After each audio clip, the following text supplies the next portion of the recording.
Thank you all for coming. So this panel is about culture and social movements, and it draws its title from a 1996 book by Michael Denning called The Cultural Front, The Laboring of American Culture in the 20th Century, which studies the sweeping, radical democratic movements of the 1930s and 40s that transformed national culture in the US. In it, he argues that cultural front artists and activists reinvented the figure of the American people in the image of plebeians, emigres, and moderns. They were the cultural wing of the Popular Front, born out of the Great Depression and responding to the rise of fascism, though as we'll hear, it's more complicated than that. Politically, they united social democratic elections, anti-fascist and anti-imperialist solidarity movements, and the civil liberties campaigns against lynching and labor repression. In this time, the urban working class was being organized at an unprecedented scale by the Congress of Industrial Organizations, and the children of this class were becoming artists and intellectuals en masse, attending universities for the first time, and shaping the newly consolidated culture industries. These developments meant that radical artists were no longer confined to Bohemia and dependent on benefactors. They were employed by the federal government, the universities, the culture industries. They received federal grants. They professionalized, bureaucratized, and found enormous audiences. They helped to shape a new sense of class consciousness, uniting millions of radical and ethnic industrial workers with professionals and shopkeepers. So as a result of an alliance between the New Deal Democratic Party and the Communist Party, the left held sway over US culture and politics like never before. Denning writes that in 1942, a Fortune magazine poll found that a shocking 25% of Americans favored socialism, and another 35% were open-minded about it. In New York, socialism is back on the ballot, but the cultural meaning of this development is uncertain. Just last week, a poll by Jacobin Magazine, the Democratic Socialists of America Fund, and the Rosa Luxemburg Stiftung found that 74% of Democrats believe democratic socialism is closer to their viewpoint than capitalism, and 15% of Trump voters agreed. The frontrunner in the mayoral race, Zoran Mamdani, has modeled his campaign after Mayor Fiorello LaGuardia and is running on a Popular Front agenda, weaving together new immigrant communities, rank-and-file unionists, the Palestine solidarity and Trump resistance movements, and expanding New Deal-era social programs such as universal childcare. At the same time, the far right is back on the rise. Federal troops are on the ground in democratic cities, and ICE has conducted 400,000 deportations this year. On Wednesday, Trump declared Antifa a terrorist organization and appointed a joint task force of the FBI, the Department of Homeland Security, and the IRS to investigate groups including Jewish Voice for Peace, If Not Now, and the fundraising platform Act Blue. The DSA, Mamdani's political home, was named a potential target during a roundtable at which the administration vowed to go after members of these groups in the same way they have alleged cartels in Venezuela, that is to say, subjecting them to extrajudicial killing. To make sense of all this and the role of culture in the present moment, we have four presenters. The first, Michael Denning, will tell us a bit more about the historical Popular Front, and then three artists will speak about making work and participating in social movements today. Then we'll have a group discussion and open it up to the audience. So first, Michael Denning is a professor of American Studies, English, and Ethnicity, Race, and Migration at Yale University.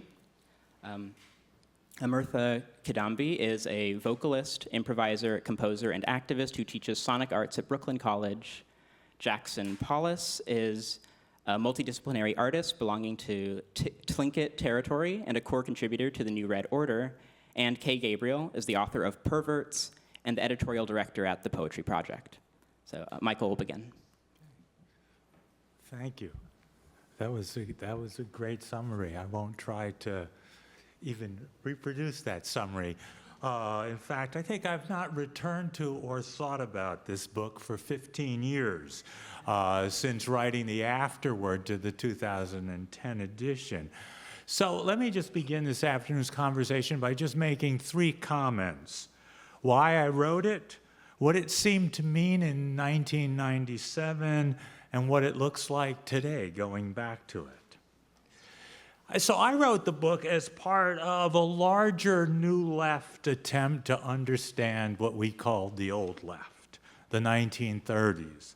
An impulse that probably goes back to Bob Dylan's impersonation of Woody Guthrie that I quote at one point in that book there, where he says, "In times behind, I too wish that I had come in like Woody in the Hungry 30s." But he ends by saying, "But sang for the CIO and the NMU. Can you imagine them needing me for a song or two now?"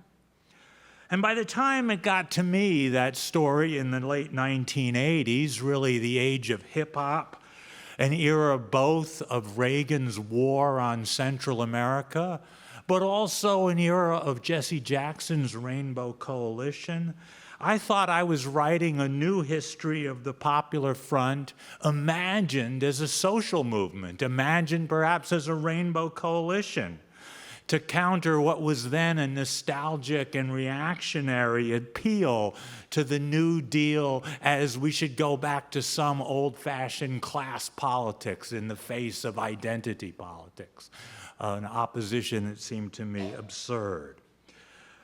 And I returned then, I think, to the Popular Front of the 1930s, really in the spirit of Walter Benjamin going back to the arcades of Paris of the 1850s, or F.O. Matheson going back to the U.S. 1850s to find an American Renaissance, finding the origins of the present crisis. But by the time the book appeared in 1997, and this is the second of my quick 3 points, it had a new and a different meaning, that it emerged behind my back or maybe under my eyes or as I was doing it and I didn't really realize it. It turned out that the book was actually an allegory of the new service sector social movement unionism that had taken shape in the late 80s and early 90s, the New Voice AFL-CIO associated with HERE and SEIU that stretched from Las Vegas and Los Angeles to New Haven, where I was. A moment of labor teach-ins, even here in New York on campuses, the organization of Sausage, scholars, artists, and writers for social justice, which was a strange combination of both solidarity with other unions and the self-organization of cultural workers at that moment in the education industry. And I had started writing a book about proletarian literature and ended up writing a chapter about the strikes of the Disney cartoonists. So, but what now? Now I realize it was not simply a book. I actually then looked recently at what other people have written about it more recently. It's not really a story of a generation in the history of U.S. social movements, but of the invention of the cultural front itself, the peculiar intersection of a social movement, which was an invention of the early 19th century, and of the cultural apparatus, which was an invention of the early 20th century. And so the book's title seems to resonate in two ways. On the one hand, a continued interest in the moment of that Popular Front social movement that rose in the wake of the crash of 1929 and the rise of the right-wing populisms and nationalist socialisms that called themselves fascism. And a more general use of the term cultural front, as in Kay Gabriel's comment in a relatively recent essay that, and I quote, "In the past decade, the cultural front has shifted dramatically," a usage that really has nothing to do with the 1930s in particular. And here I think there's a continuing tension between the politics of affiliation, artists taking sides, the social significance thrust, as Duke Ellington called it, and the politics of form, the invention of new affects and new aesthetics, new genres and new media, the political unconscious of a particular period. and a continuing tension between at least 4 distinct and overlapping levels of the cultural front that I think we'll talk about this afternoon. An avant-garde culture of experiment and improvisation, like the work of my fellow panelists. A movement culture of picket line songs, posters, and podcasts. A state culture of schooling, museums, and libraries, and their workforces of teachers and curators. And a culture industry selling and streaming to us cultural commodities, as well as now Bad Bunny at the Super Bowl. So let me end, or begin, with a line from Orson Welles, a theater, radio, and filmmaker, speaking to an audience very like this, perhaps even in this building. I didn't double check that. The People's Front, I might need my glasses for this.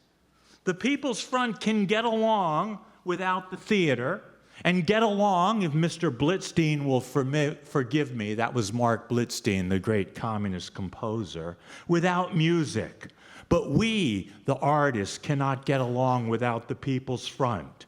When our art has some temporary connection, some valid and live relationship with such things as are reported in this evening's newspapers, Hitler's invasion of Austria, then it is worth making plays and writing songs for them and acting in these plays and designing productions for them.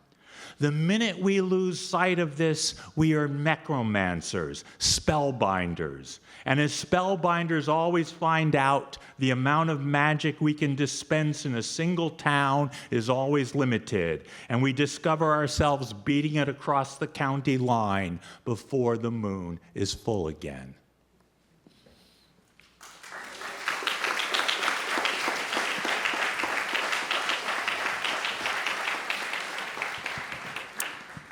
Hi. I was excited by this prompt to think about history. So I wanted to speak about music and labor, history specifically as it relates to racialized capitalism and the exploitation of poor and working class musicians in the very inception of the music industry. And this exploitation leading to a radicalizing of some Black artists and intellectuals in particular in blues and jazz, traditions that are part of my own, I consider part of my own musical and political lineage, and traditions that have been completely de-radicalized. Blues emerged in the Reconstruction era and the Great Migration towards the Midwest and the North to industrial labor jobs in New York, Chicago, St. Louis, these types of places, partly because of Jim Crow apartheid, which I think we need to talk about as fascism. That was fascism. And we have to think about civil rights as an anti-fascist struggle. Of course, there were lynchings. There was the Tulsa Massacre in 1921. And the explosion of the American recording industry in the 1920s was via race records. So these were white-owned labels producing urban blues and early jazz. And in 1920, OK Records sold 3 million copies of Mamie Smith's Crazy Blues. That's a lot of records at the very beginning of the recording industry. In live performance, you had vaudevillian blues. You have performers like Bessie Smith and Ma Rainey performing for White Theater Owners Booking Association. The acronym is TOBA, which they called Tough on Black Asses. And this was because of the difficult working conditions. So exploitation in recorded and live music, obviously, the massive profits of white owners did not reach musicians. Blues was about many different things, including the hardships of working conditions. And in the 30s, in the 1920s and 30s, we can also look at the Jazz Age and the Harlem Cultural Renaissance. But even in Harlem, like the Cotton Club, for example, audiences were segregated. So in thinking about space and spaces for art, Barney Josephson in 1938 was a Jewish working class shoemaker, and he opened a place called Cafe Society in Greenwich Village, which had integrated audience. It prioritized the treatment and pay of musicians. It was pro-union. There were no exclusivity contracts, and they had weeks-long residencies for musicians, including Billie Holiday, who made her debut there, and she sang famously Strange Fruit there on the subject of lynchings, which Angela Davis writes is almost single-handedly changed the politics of American popular culture and put the elements of protest and resistance back at the center of contemporary Black musical culture. So Cafe Society, a music venue, a jazz club, was itself a hub of leftist organizing, civil rights organizing, workers' rights, anti-fascist organizing, making the owners of the club and the artists targeted by McCarthy's House Un-American Activities Committee. One of those artists was vocalist and activist Paul Robeson, who was an outspoken Black leftist. He went to London to study what was at the time called Oriental and African Studies, and he met British socialists and anti-imperialists. He was an internationalist who took many trips to the Soviet Union and China. He participated in organizing around the Spanish Civil War and expressed solidarity with workers. On his return to the US at the start of World War II, he issued scathing critiques of American empire. So here's James Earl Jones reading some of his testimony for the committee. Could I be allowed to read from my statement? Will you just tell this committee, please, while under oath, Mr. Robeson, the communists who participated in the preparation of that statement? Oh, please. The reason I am here today, from the mouth of the State Department itself, is I should not be allowed to travel because I have struggled for the independence of the colonial peoples of Africa. The other reason I'm here today, again, from the State Department and from the record of the Court of Appeals, is that when I am abroad, I speak out against injustices against the Negro people in this land. That is why I'm here. I'm not being tried for what I'm a communist. I'm being tried for fighting for the rights of my people, who are still second-class citizens in this country, in this United States of America. My mother was born in your state. My mother was a Quaker. My ancestors, in the time of Washington, baked bread for George Washington's troops when they crossed Delaware. My father was a slave. I stand here struggling for the rights of my people to be full citizens in this country. And we are not. We are not in Mississippi. We are not in Montgomery, Alabama. And not in Washington. They are nowhere. And that is why I'm here today. You want to shut up every Negro who has the courage to stand up and fight for the rights of his people, for the rights of workers. And I have been on many a picket line for the steel workers too. And that is why I'm here today. Would you tell us what? And here's Robeson singing for coal miners in Scotland. In Salt Lake City, Joe says I am standing by my bed. They framed you on a murder charge, says Joe, but I did. Says Joe, but I did. And standing there as big as life and smiling with his eyes, says Joe, what they can never kill went on to organize, went on to organize. You can stop it now. Another Cafe Society regular was Hazel Scott, a pianist, vocalist, composer, and activist. She was actually the first Black person in America with a TV show, The Hazel Scott Show. She was an advocate for civil rights, and she wrote into her contract that she would not play for segregated audiences. This was before Nina Simone, paving the way for artists such as Nina. And she went to war with Hollywood studios because she also appeared in many movies over contracts, the treatment of musicians and actors, and the representation of them as well. And for her activism and affiliations with leftist movement and its leaders, she was also called in front of the Un-American Activities Committee, which she denounced as undemocratic. She said, because so much of this battle is abstract, it has been possible for all sorts of witch doctors, pseudo-experts, and self-appointed judges to step forward and offer their particular brand of subversive detection. Some of the profiteers in patriotic seek easy money and notoriety at the expense of the nation's peace of mind. After this, I mean, this is why you've maybe never heard of her. She was blacklisted and effectively erased from history, even though she was as popular as Duke Ellington. Just so we can hear her play, this is Hazel Scott with Charles Mingus and Rudy Nichols. For suddenly I saw you there, and in foggy London town the sun was shining everywhere.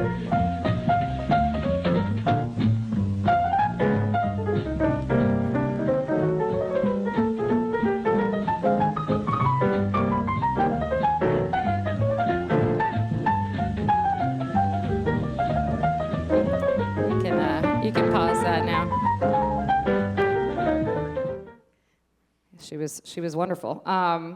So I'm thinking about the parallels. What can we apply to our time now? Maybe it's extremely obvious. But one, I'm thinking about the total devaluation at this point of musical labor. First with streaming and now with AI. We see entanglements of music tech with military investments, and I'm sure we'll get to this on the panel to talk about Spotify. There is a rise in music labor activism. However, our unions have been completely destroyed. Most musicians cannot join a music labor union. And of course, the new McCarthyism around Palestine advocacy, both on and off stage, artists like Kneecap, Bob Villain. I will also speak to my own experiences with cancellation, censorship. I teach in a university, the firings of my colleagues.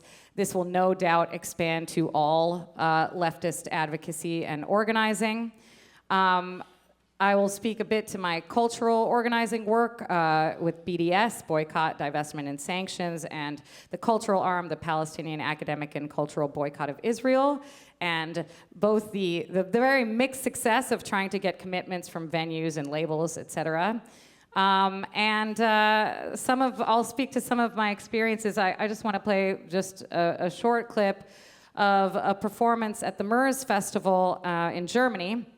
And this festival purportedly came out of the May 1968 student movement.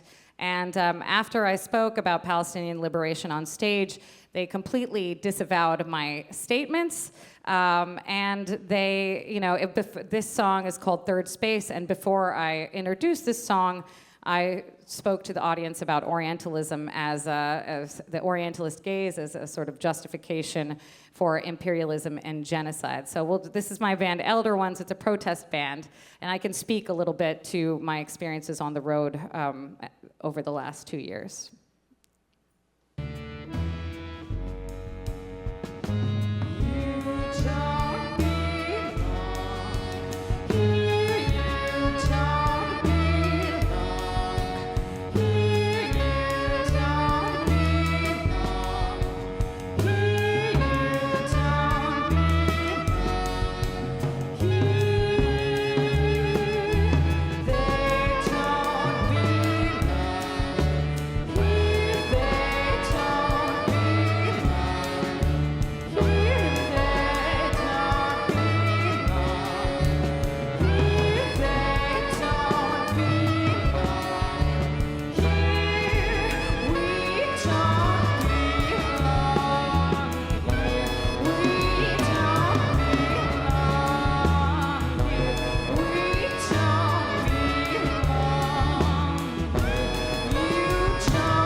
Thank you.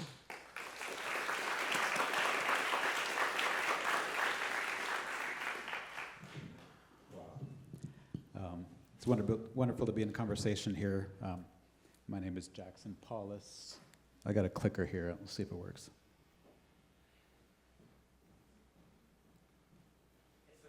All right. Oops.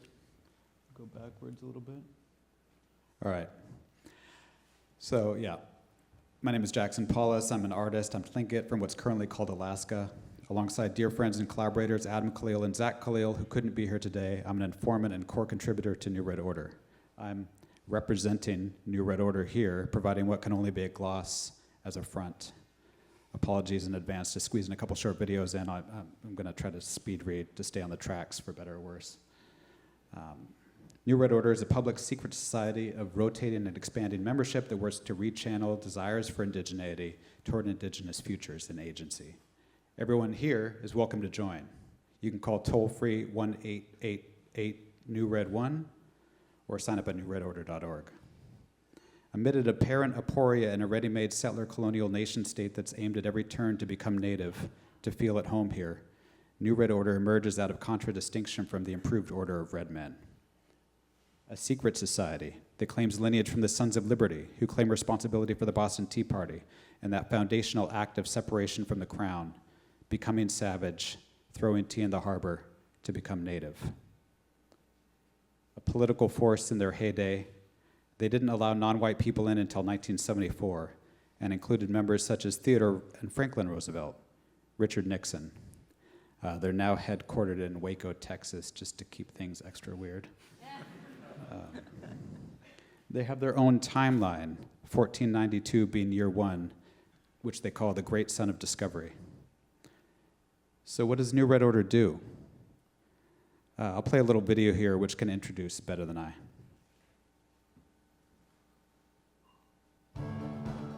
Start really living. Experience clarity. Act with confidence. Attract abundance. Be a part of the solution. Leave behind a better world. Never settle. On some level, we all want to feel this way, but sometimes in our globalized, capitalist, settler colonial society, it feels impossible. Which is why the New Red Order is developing a dynamic system to help our accomplices achieve all this and more. This free introductory video, The New Red Order, Never Settle, will tell you what you need to know to take control of your life today. It's a story of support. It's a story of mentoring. It's a story of collective liberation. We are encouraging each other, Motivating each other. So that we can be stronger together through knowledge. The New Red Order, or NRO, is a public secret society dedicated to expanding indigenous agency and achieving decolonization, which brings about the repatriation of indigenous land and life. But what does that have to do with me or you? Are you a settler? Am I a settler? This is making me feel bad. Does it make you feel bad? What is settler colonialism? Settler colonialism is a distinct type of colonialism that functions through the replacement of indigenous populations with an invasive settler society that, instead of leaving, stayed.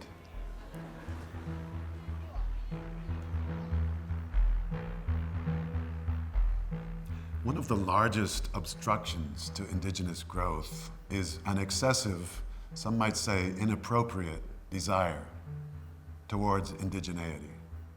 This desire pervades the myths, dreams, and political foundations of the so-called Americas. But how does this desire manifest? Romanticization. Appropriation. Commodification. Cultural. Erasure. Can these desires, despite their danger, be harnessed, converted, channeled to promote indigenous futures? You can have a place. Never settle. There are many roles for settler colonists at the New Red Order. We always need financial, material, intellectual, legal, illegal, and extra-legal support to achieve collective liberation. Join us today to create a better tomorrow today. Because we can't know where we're going unless we know where we've been. And we won't know where we've been unless we look to the past for the future. Because the future is starting to feel a lot like the present, and we all know you'd do anything to escape that.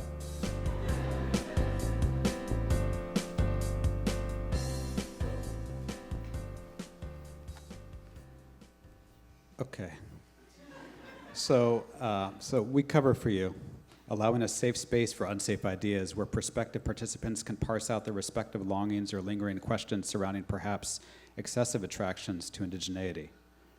Our proto-proxy, Jim Fletcher, involved in moments of so-called overstep, has moved through successive levels of engagement, informing on his own desires for indigeneity to become our pilot host, helping educate the masses on the pitfalls and pros of acknowledgement during the arms race for land acknowledgement in the so-called US after Standing Rock, foregrounding the possibility of commitments as promissory notes, getting us all on the hook to do something.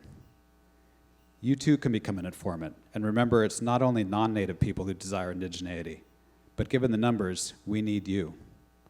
We've utilized the resources afforded by contemporary art to set up recruitment stations like at the Toronto Biennial, or at EFA, or in Korea deploying the properties of merch display.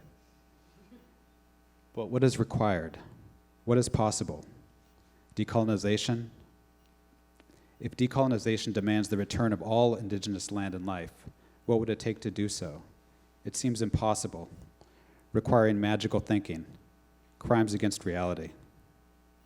But I'm happy to talk a bit about New Red Order's Give It Back program, which helps non-Indigenous people become accomplices in the land back movement. In the last few years, the land back movement has entered the zeitgeist as Indigenous people continue to assert their sovereignty in the face of settler colonial alienation. But beyond the necessary disruption of taking back land, New Red Order's Give It Back program investigates, promotes, and presents actualized gestures of land being voluntarily released to Indigenous people. In the past decade, there's been an exponential growth in the number of settlers who have voluntarily given land back to Indigenous peoples. We began collecting these developments and exhibiting them in the form of real estate display listings,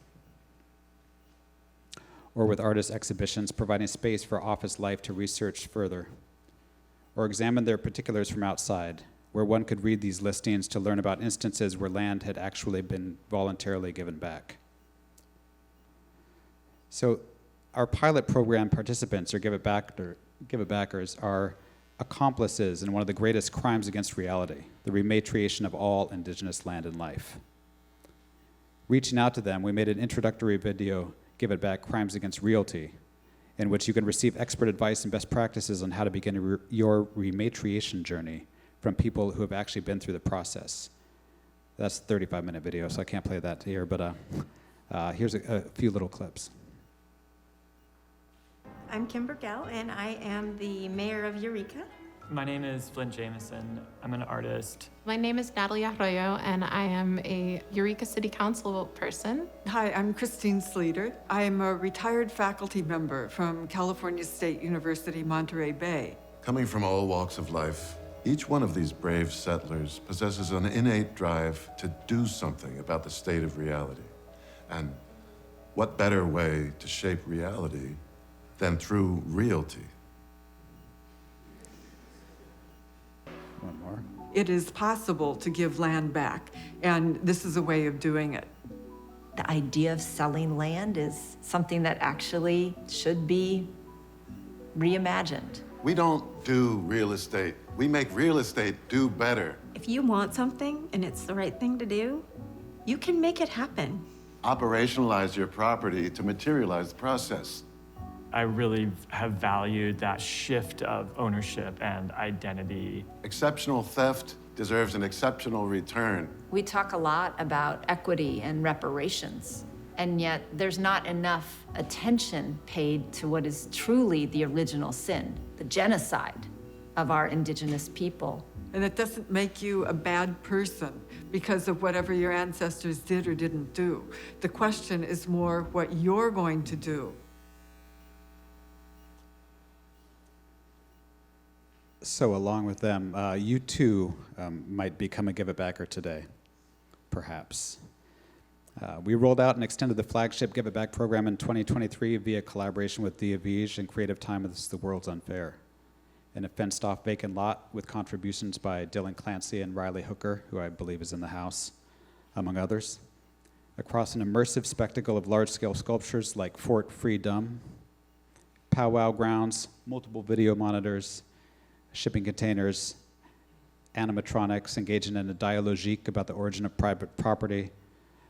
We invited the public into an empty lot into what is currently called Long Island City, Queens, to promote, normalize, and enact material change via the simple act of giving it back.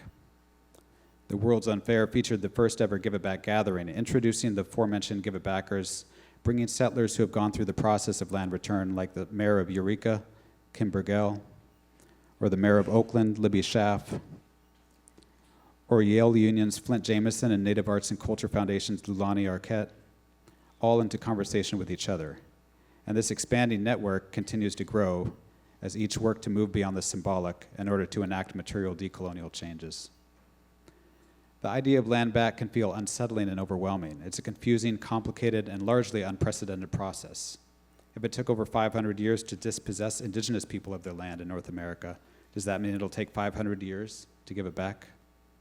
In a time where the future appears bleak or non-existent, giving it back offers a bright path forward, a way for us to survive an apocalypse together.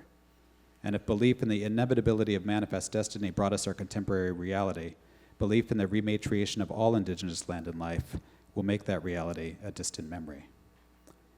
And on a hopeful note, I'm thrilled to report that we have been able, alongside and with Counter Public Triennial Curatorial Ensemble, including with strong support from Risa Puleo and with support from the Mellon Foundation, we've been able to utilize mechanisms for our expanding Give It Back network to turn opportunities afforded by contemporary art to shift property transfers, precipitated by individuals like Joan Heckenberg, with the courage to commit, and following that, the city of St. Louis, to rematriate the remainder of the Sugarloaf Mound, the last remaining mound in the city of St. Louis, to the Osage Nation, with the embrace of art as utility and zones of speculation becoming a reality. Thank you. And lastly, 30 seconds, thank you for your patience and time, and now with permission, a 30-second disclaimer to end. This guide is but a means to start the process and is by no means comprehensive. Pursue material decolonization at your own risk. Any advice or guidance offered by New Red Order in this introductory video should not be viewed as a substitute for Indigenous consultation or legal advice. For additional inquiries and guidance how to continue your rematriation journey, reach out to 188 New Red 1 or sign up for more information at newredorder.org.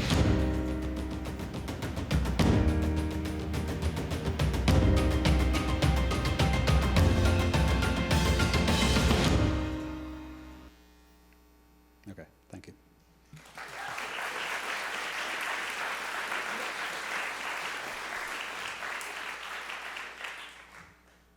Hi, everyone. I'm Kay Gabriel. I'm so excited to be here today. Thank you, Ciarán and Triple Canopy, for having us. Wonderful to be a part of this conversation. I'm a writer and organizer, and I see a lot of people here from both sides of my life, which are also, in a sense, both sides of yours. So I'll be especially curious to know what you think about this. I want to offer some theses, and I also want to think about an example that puts them into practice. And my general orientation to the questions that Ciarán raised comes from, I'll say, a curiosity about what culture can do if we both have a reality principle about what it will take to change anything about the nightmare that we're in, and we also believe that culture is one of the resources that we have to make something possible tomorrow that was not possible yesterday. And if we think that it's one of the resources that we cannot afford to ignore, especially at this stage of actually existing hell, and God knows the right doesn't ignore it, so we shouldn't either. From that perspective, I want to offer some hypotheses. One is that consciousness is the turf of cultural organizing, right? What do I mean by consciousness? I don't just mean that in the sense of consciousness raising. I kind of want to set that sort of teach-in thinking aside. I mean consciousness in the sense of, what do you think reality is? You believe your life is hard and bad. Well, work, diva. Who do you think is responsible for that? Who is to blame, right? Who do you think you can work with in order to do something about that? And what do you think you can do together? Somewhat more complexly, what are your learned responses to feelings of injury or betrayal or suspicion or friendly overtures, right? If we follow, as I do this, I think really important insight from Ruth Wilson Gilmore, that organizing is always constrained by recognition. Who do you think you could be part of a shared political constituency with, right? Those are the questions of consciousness.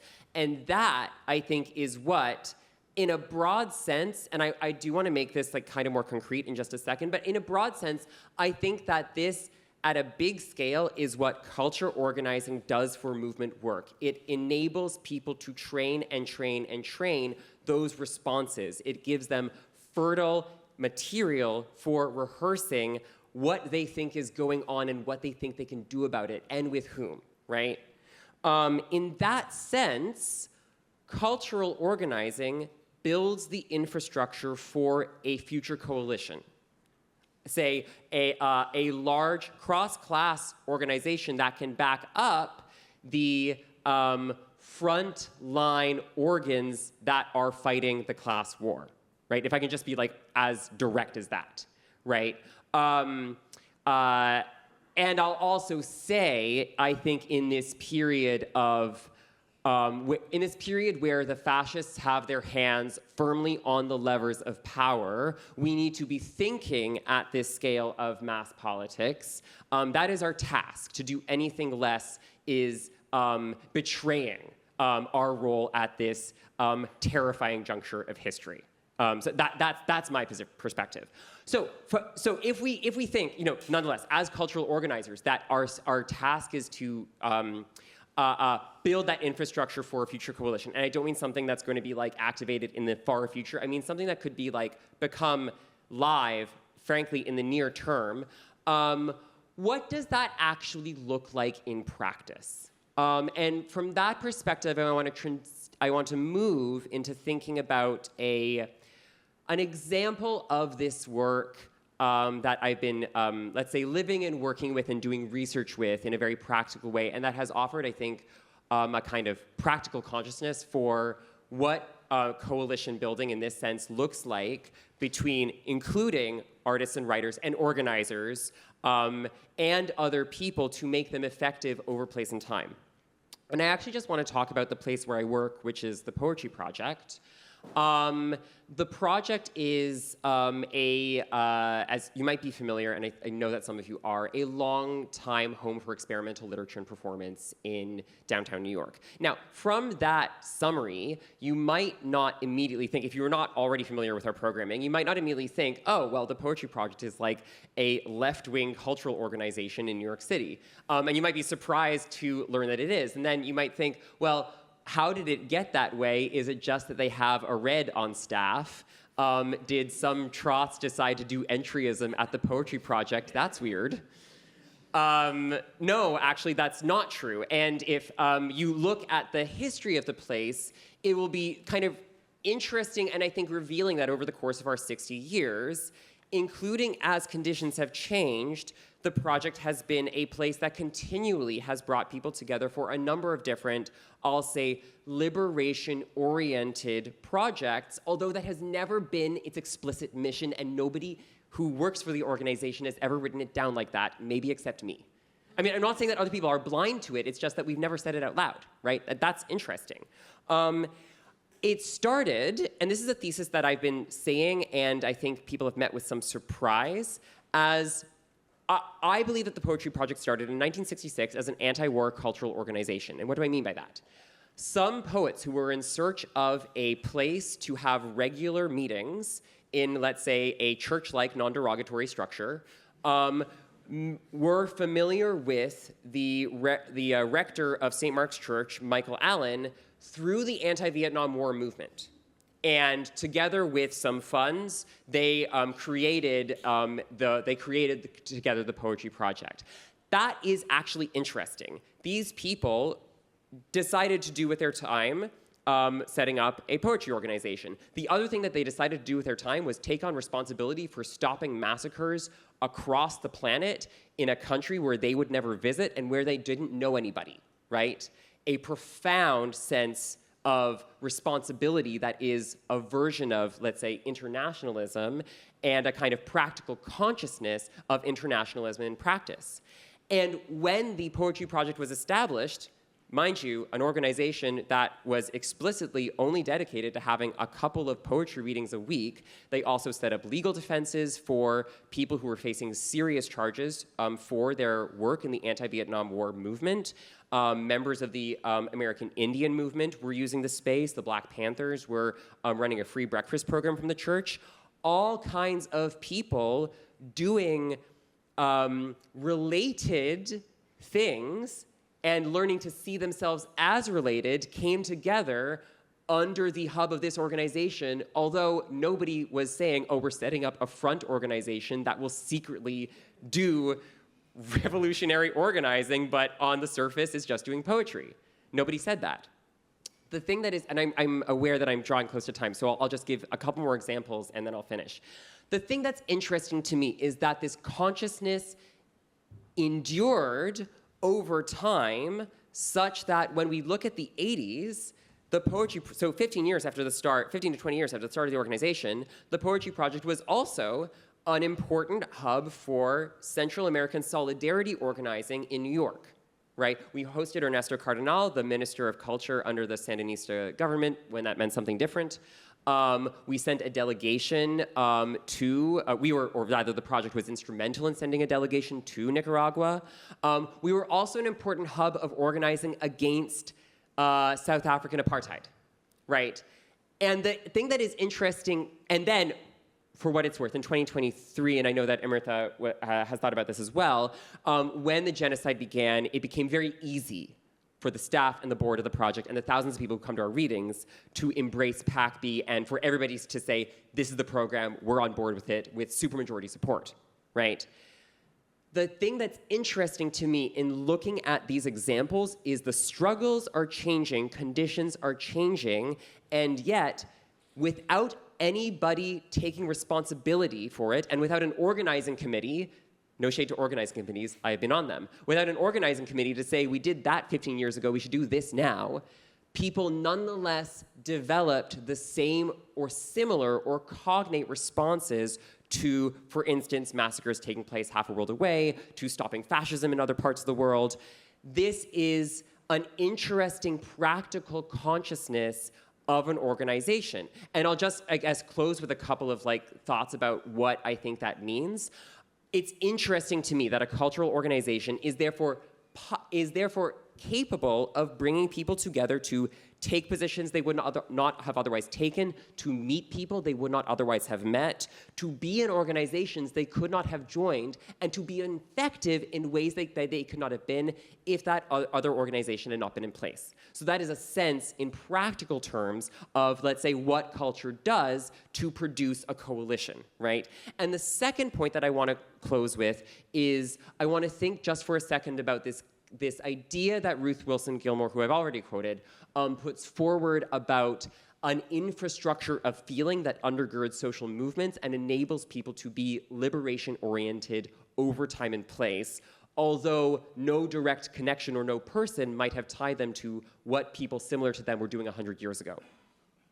One thing that I hear in Gilmore's term, the infrastructure of feeling, is a question about what puts those infrastructures in place such that people over time and place can reach those cognate decisions and make decisions and take action together. And I think that that having cultural organizations like this is one sense of what that infrastructure might look like. And if we are, and now, of course, this is a small example of a small organization in New York City, right? If we are solution-oriented, I think one thing that this example pushes us to see is to look for the apparently humble places in key geographies where people are already organized together and can come together over time and place with shared purpose. And I'll close there.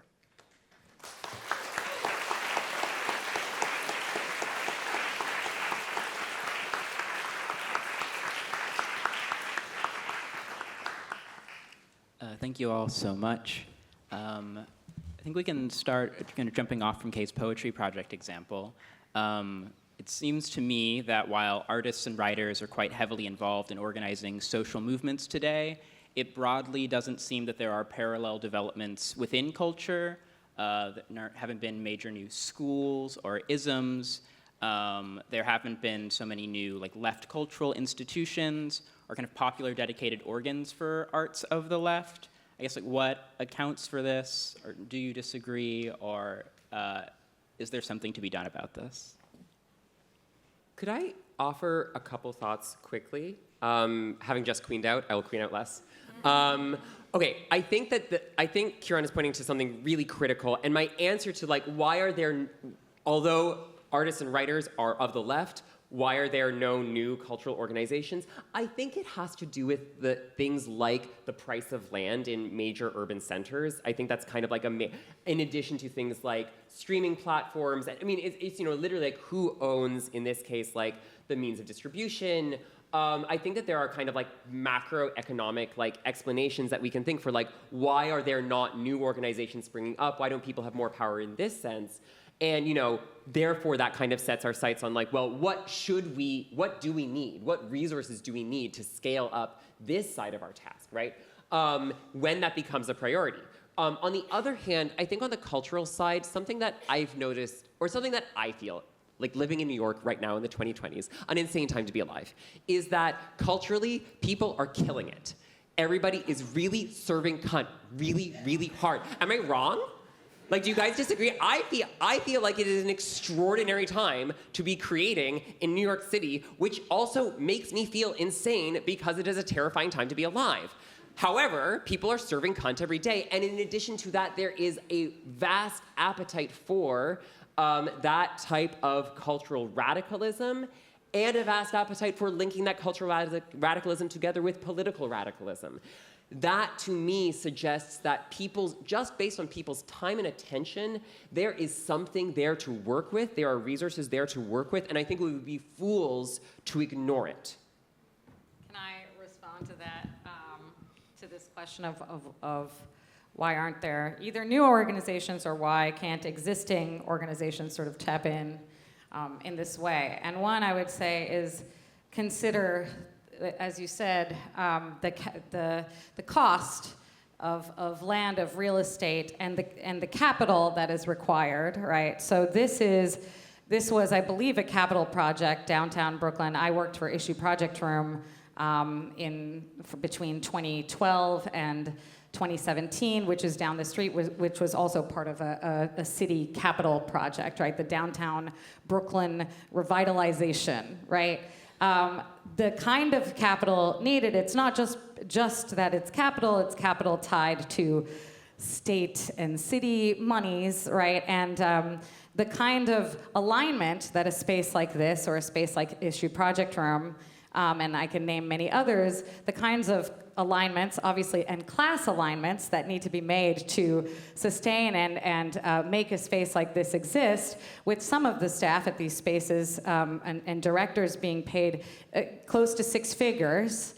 Like at Issue Project Room, I could say that for sure, because I quit when they hired the ED there, when I was making $30,000 a year and the ED was making $100,000 when he was hired.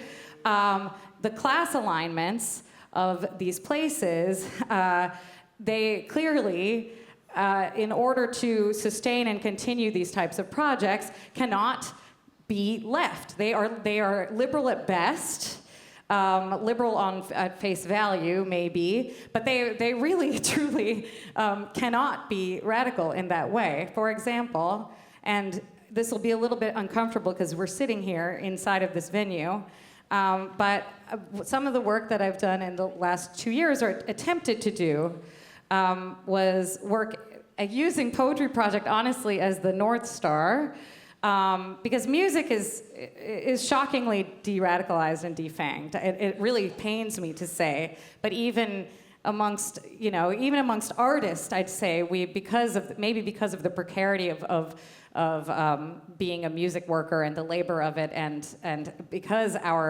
the product of our labor has been completely devalued. Like, we can talk about Spotify, but that you make 0.004 cents per stream. That's demonetized up to, you don't make anything until you hit 10,000 streams. So it's zero. After 10,000 streams, you make 0.004 cents per stream, right? So our labor has been devalued. There's extreme precarity. So even artists themselves, you know, to have a cancellation as a gig worker, have one show canceled, this could mean complete, you know, your life is completely upended, right? So that's from the artist side. From the venue side, we tried to do this work of trying to get venues to commit to the call of the Palestinian academic and cultural boycott of Israel. This is a place I consider one of my second homes as a musician. I thought this would have been an easy sell, right? I didn't, but let's say in my best intentions, and over the course of a full year of emails and Zoom calls and this and this and this, it was clear. One, I was just chasing up the wrong tree. There was no possibility it was going to happen. There was no way. We got kind of smaller institutions, more DIY places. Really not institutions. Actually, I would say not institutions. Very DIY types of places to make commitments, or places where, you know, maybe like Francis Kite Club, I don't know what their financial model is, but they were able to, I guess, take whatever risk, even if it was symbolic. But places like this, it was no way. And, you know, the places where there have been platitudes around Black Lives Matter and Me Too and during 2020 and all the statements around the racial justice movement, but when it comes to genocide, human rights, you know, absolutely nothing. And I think it is because of this alignment with capital, the necessary alignment. And, you know, the thing that would come up over and over again is, well, don't you want this place to continue to exist? But I think that means, for me as an artist, if I'm trying to make aligned work or radical work, it's a real question then to present in places where it doesn't feel like the values can possibly align. That there's just, you're laughed out of the room to even kind of bring it up, you know? And while I can recognize the issues faced on the other side, I worked in a music venue, so I know what's on the other side of that. I was the operations director at a nonprofit. But I realized, like, it is not possible. It doesn't mean to abandon the work, but I really had to sit with that. It was very uncomfortable, you know, and so the question then becomes, new spaces, how, you know? You still need capital, you still need real estate, you still need space. These are the questions. And so in the same way that Ta-Nehisi Coates posed this to the Democratic Party of, like, how can you know, say you're going to fight fascism if you can't stand up against a genocide, I say the exact same thing to nonprofit arts institutions. Overall, how can you purport to say, you know, you're going to stand up against fascism, against basically musicians? They're happy for musicians to take on the onus of losing a gig or getting something canceled or being attacked by going on stage and wearing keffiyeh and speaking out against the genocide and for Palestinian liberation. But as institutions, no one is willing to take that onus to support musicians. Whereas if all of them did, we'd be in a much safer situation. We're going to come down to the exact same problem when it comes to fascism. Like, these things are not going to be disconnected, right? And that's why Palestine was such a canary in the coal mine. And we are in a kind of fucked situation right now. We are in a fucked situation, and I want to say that in this space because I want us to have each other's backs, and I don't feel like we're starting in a good place, and I think the last 2 years has shown us that. Thank you. We have 5 minutes left on the panel, so if I had no idea what our time. No, thank you. So yeah, if Jackson and Michael, if you're interested in answering that question, or in generally just have thoughts to share about strategically what committed artists today should be doing. Michael? Well, that's one thing as a, I suppose, critic, historian, whatever. I'm reluctant to say what artists ought to be doing. Let me say 3 quick things about this. One is and they contradict each other. There may actually be more stuff happening over this period than one imagines. And so in that sense, I want to be on the more optimistic side there. That it took a lot of work to put together in this giant book a lot of people who were doing political stuff and didn't know that they were doing it all together or whatever, and did it over a lot of decades, a lot of years. By my count, we're in 1946. If you think that this all began with the 1929 crash, and we had a crash in 2008, and then a whole set of amazing things happened in the 1930s. One might even start from 2011, a year not unlike 1934.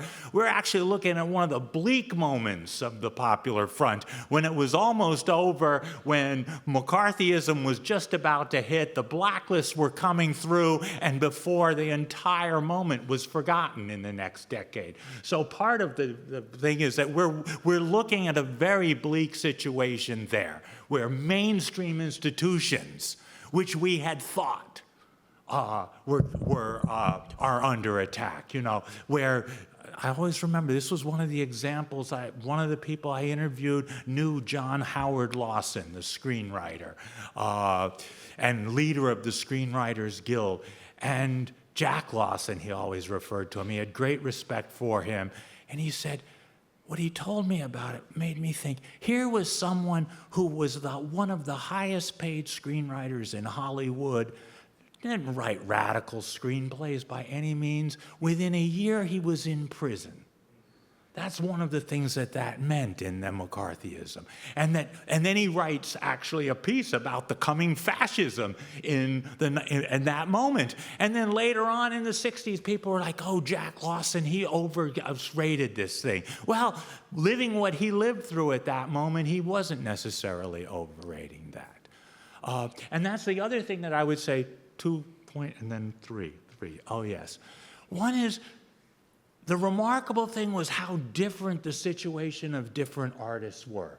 And there, indeed, the difference of positions of poets and musicians, that was one of the striking things about looking back at the 30s, I think, where Cafe Society was one of the few places where musicians actually got to organize. There weren't John Reed clubs for musicians. There were John Reed clubs for writers and painters or whatever, that each of the arts has its own distinctive issues and things we think about. One of the reasons the theater was so much at the heart of what they thought was a radical arts was because the theater brought in all of the different artists. You needed writers, you needed actors, you needed musicians, you needed set designers, you needed lighters, and in some ways, I'm not sure in our streaming world, we have an art form where you could imagine a new theater that would bring in all of those different artists in some kinds of ways. And so that even a young man without any politics whatsoever, Orson Welles, found himself excited by that. And that's why he realized that actually arts needed great audiences, and then movement was necessary in that kind of way. And the last thought is really the point that Kay makes, which is a very important point about the way that the Poetry Project did from '66 or whatever. And that I've seen again and again, because these commitments by people are not about 5 years or a particular moment. They're lifetime commitments. And that's why the same people turn up in a whole different kind of movement. But the question of how you pass on that, what kind of generational succession? What happens when I felt like I was writing the history of 2 generations who were dying as I was writing that? And every one of them felt it was so important. How do we pass this on? How do we get some sense of that energy to a new generation? And that, I think, is still a feeling of how to get the energies that emerge. It feels to me, whatever the name of that front is since 2008, that we've lived through for the last 15 years, and which they are fighting against in some kind of way. How to keep that energy, how to bring new people into that. Thank you. Jackson, do you want to close us out?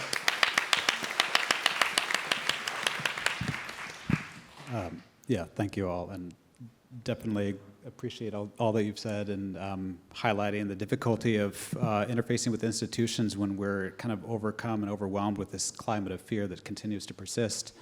I guess I would say that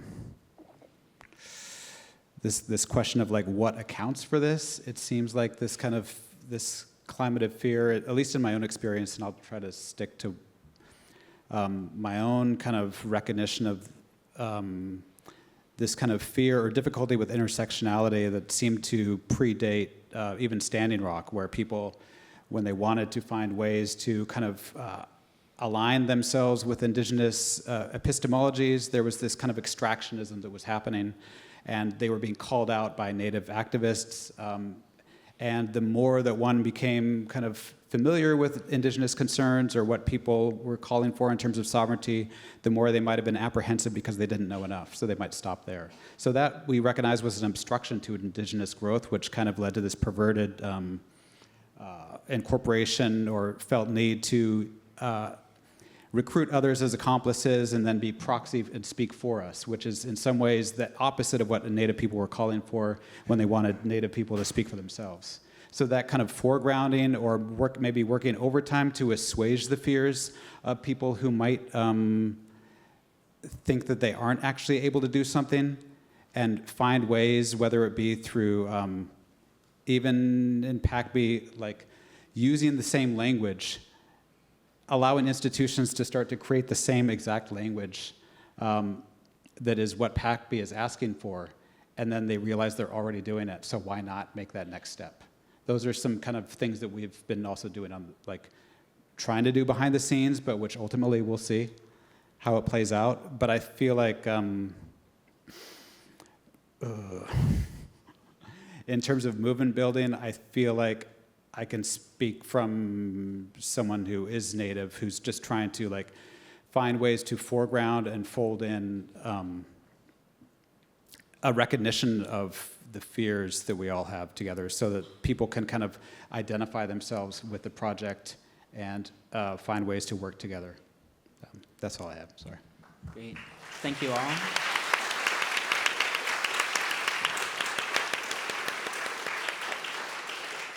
Great. Thank you all for coming to the panel. There'll be a brief break and then the next act. Thank you, Ciarán.